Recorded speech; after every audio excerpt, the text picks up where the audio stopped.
Yoli Po, all is illuminated, and I'm with Madeleine Pro. So, what we are talking about, Madeleine's a volunteer here at the West End Festival. As the artist, you have a lot of people that come and casually gaze at what you're doing or look, and you have very few people who are really interested in making any sense out of it. And as the artist, you spend a lot of time alone in your head, and you don't really know who you're talking to, and you hope you're talking to somebody, and you don't know who that is. And as it turns out, I was talking to you. Yes. And I was saying, as an artist, that's enough.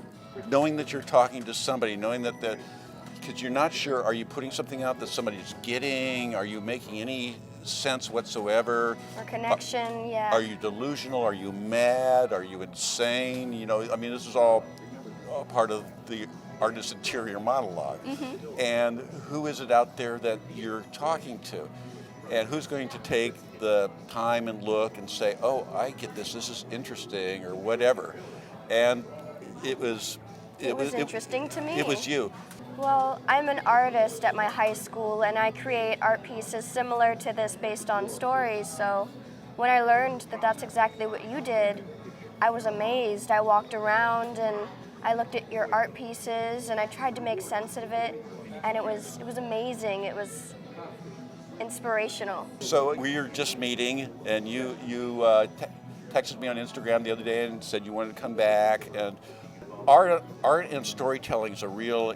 I have a filmmaking background I was a writer by profession. You made a movie, didn't you? I was a movie maker. Mm-hmm. And so the jump to art from film the art world is a different world. Telling story with art is a different world. Is it hard? It's different. It's a different medium, and it's a different culture, actually. Art to me, has different intentionality. In filmmaking or in writing, I'm looking for a certain clarity that I understand. To me, a good piece of art is just at the edge of understanding, but not quite understanding. If you understand it too well, you're not learning anything. I don't know if you understand your own work. Do you understand it totally? Not quite. It comes from my brain, and I let it be what it needs to be what it wants to be. Yeah. Does it scare you sometimes?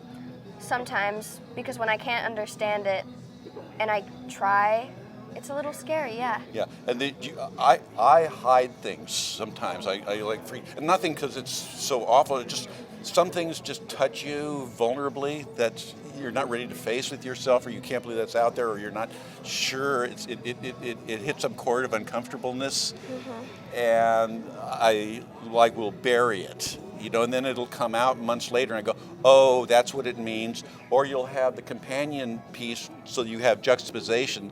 So, oh, this disparate piece over here, disparate piece, when you put like two lyrics of a song come together. And it'd go, oh, that's what that was telling me about. What's wonderful in art that I didn't get out of writing is writing is a very constipated practice. You sit there and you have to think every word, and you're thinking in words. It's very literal. Yeah. There aren't words in art. You just filter and you work through your hands. The hands create the magic, The art, and then you go and say, look what your hands were doing, and it's more unfiltered. So it's a truth that's kind of your truth, but a bigger truth, hopefully. Yes. That you're connecting with something beyond self or outside of self or bigger than self or a bigger part of you than your ego and personality. You take a step back and you realize that's a part of you. And what drew you to, so there aren't a lot of artists that I know of who are working with story. And what drew you to that? Well, my mother's a writer, so when she writes her short stories, sometimes I'll take them and I'll create characters for her art-wise. And that's what drew me to this kind of place. I realized that there's somebody else that does the exact same thing that I do, and that was amazing to me. Yeah, and it's an interesting way of storytelling. because you're not thinking the story first. The story is just unfolding in front of you, and it can go anywhere, and it'll surprise you. And it's just such an interesting dance if you trust it. And yeah, I've been painting. You know, I only started painting I think about 7 years ago. Really? Yeah, and I was the executive director of Museum Monterey, and on the last day when I left there, I was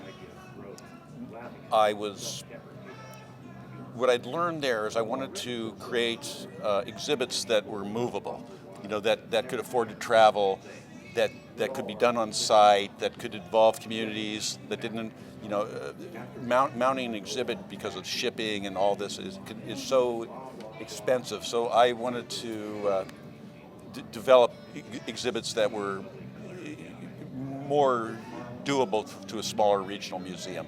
So that kind of got me into the video aspect of this because I could just put it up anywhere, mail on a thumb drive. Then I got into the painting part because I wanted my stories to come through another more unconscious life, aspect.